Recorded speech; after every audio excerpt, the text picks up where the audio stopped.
Hello, Marky Dragon, also known as Marcus Eichenberry in real life, and I've got a message here from Martin Strandon. And by the way, I accept messages in my YouTube inbox.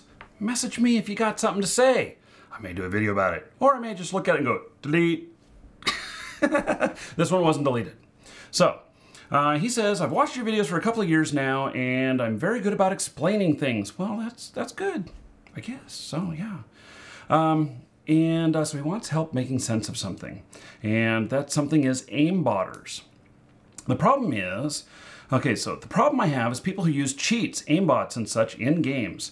I have played Battlefield games since Battlefield 2, and to this day I still don't get why some people use aimbots. They just get banned over and over again, and they repurchase the game and just do it again.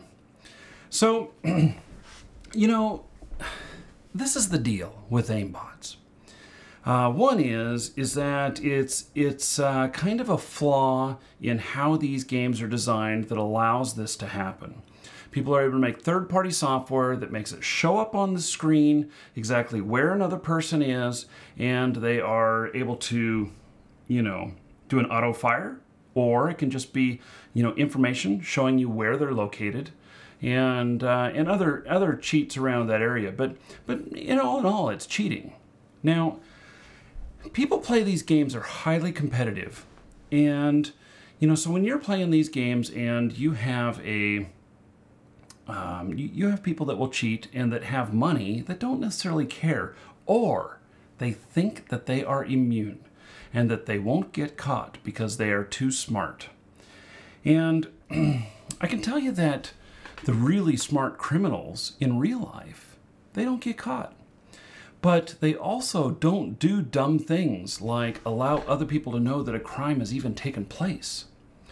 And so with this, you have people who are either very competitive or that they just think they won't get caught. And it is frustrating. I think that in the most part, it's a lack of maturity that people use tools like this, and that they really need an advantage. They want an advantage in their gameplay. They want to do better. They want to do whatever it takes to get their ranking higher on those leaderboards. And if nobody knows that they were cheating to it, they get the admiration that, oh my God, you are such a great player. Look at your status on there. Even if nobody knows it's them because their previous accounts got banned. So it's just it's a personal thing for a lot of people, and it is bragging rights.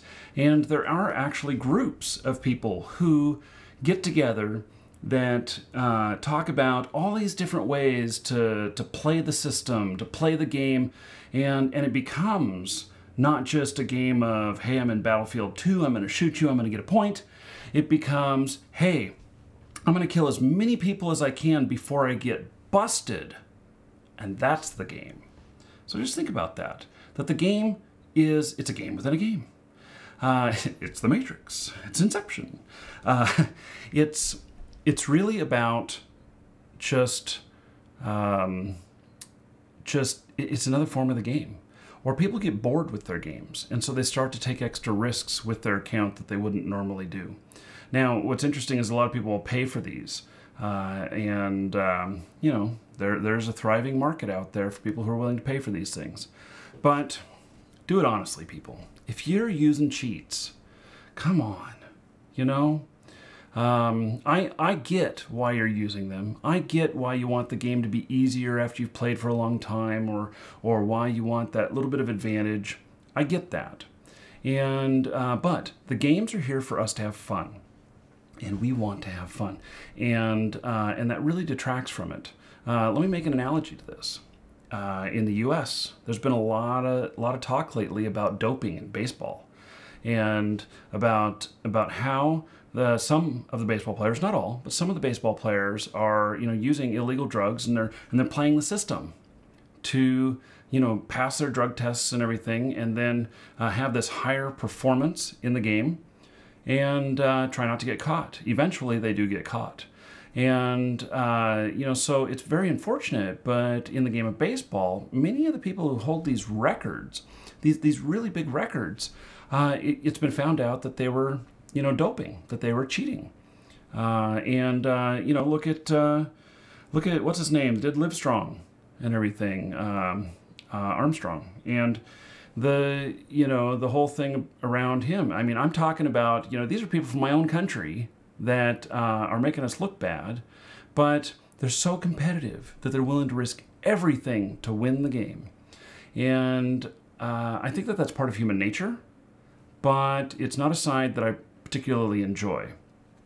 And so the other people, like back in baseball, I was watching these other baseball players. I'm not a big fan of baseball, but I understand the game. I played it when I was a kid, and I've seen some interviews and stuff from different people talking about this. And the ones who are not doping, they're like, we are doing our best, and it's really hard to compete with that. I mean, sure, it only makes them about 10% better, but when you're all playing such a high-level game, that 10% romps on everybody else.